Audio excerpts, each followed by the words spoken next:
Have you ever wondered why your photos just aren't quite as good as you want them to be?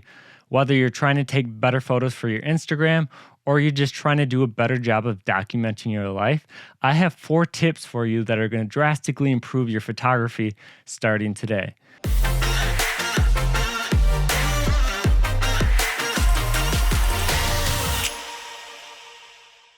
What's up, everyone? My name is Matthew Blaine, and over the past 5 years, I've been teaching high schoolers how to create better photographs. Let's dive right into it. So tip number 1 is less is more. As a high school photography teacher and, unfortunately, avid Instagram scroller, I see it every single day where photographers include too much information in their photos. Saying less is more is really applicable because having too much going on in your photos can really be distracting and visually unappealing. So before ever taking a photo, make sure you analyze the entire scene in order to eliminate anything that could potentially pull the viewer's eye away from what you want them to be focusing on. I came up with this term that I call hangnails to describe elements that kind of peek into the edges of the frame that aren't important to the composition, and they tend to take away attention from the viewer. So make sure that you analyze the whole scene and ask yourself, should I have that little thing in the corner? Do I need to cut it out? And if it doesn't add value to the photo, make sure to eliminate it. Tip number 2, the blueberry crop. So the blueberry really has nothing to do with this one. I just thought it was fitting because I grew up on a blueberry farm and we're talking about cropping.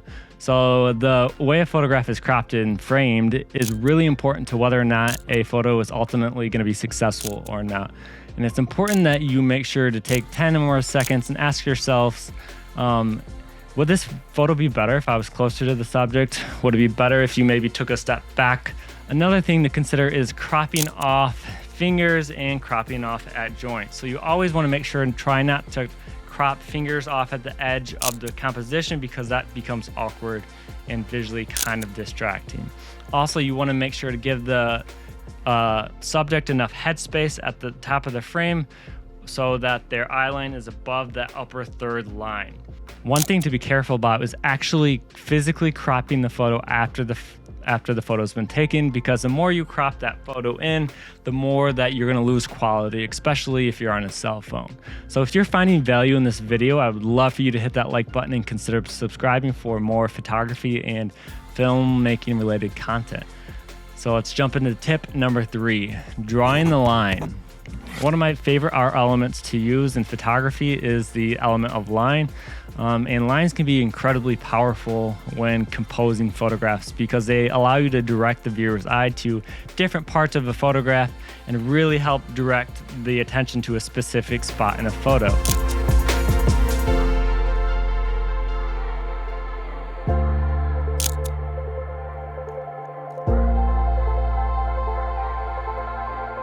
Having said that, the opposite side of that is if used incorrectly, the lines can draw your attention away from where you want your viewer to be looking. So make sure that you are intentional with where lines are directed in a photograph.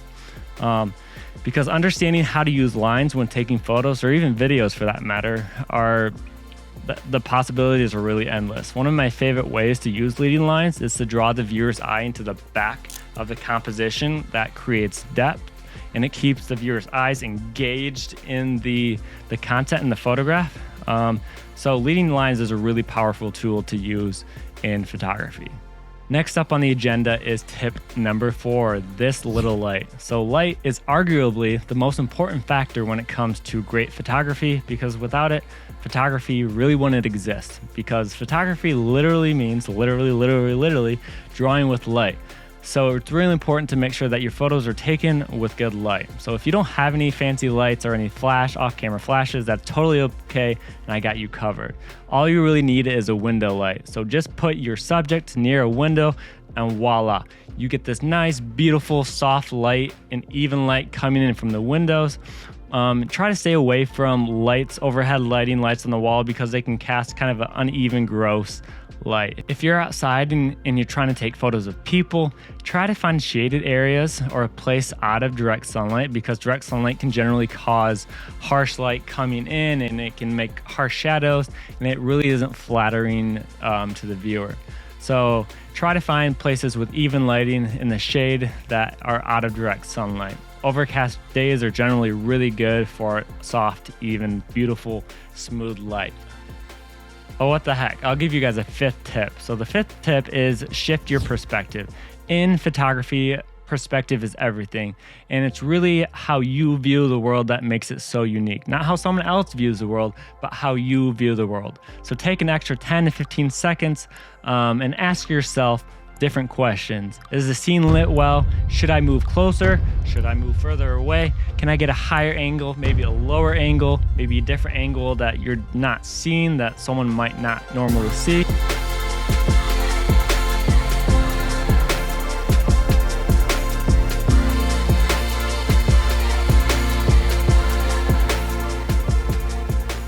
So changing your perspective and really changing up your angle can create unique, interesting compositions that most people don't see the world at. Most people see the world at head, eye level, eyesight straight on. So how are you going to take your own unique perspective and shift up the angles and change what you're looking at in order to take incredible photographs? I hope you found value in this video, and if you did, drop a comment below and let me know what is your favorite photography tip that you learned today. And thanks so much again for watching and supporting me. It really means the world, and I hope you guys have a fantastic day. Hey, we'll see ya. I love you. Have a fantastic day. Hey, we'll see ya.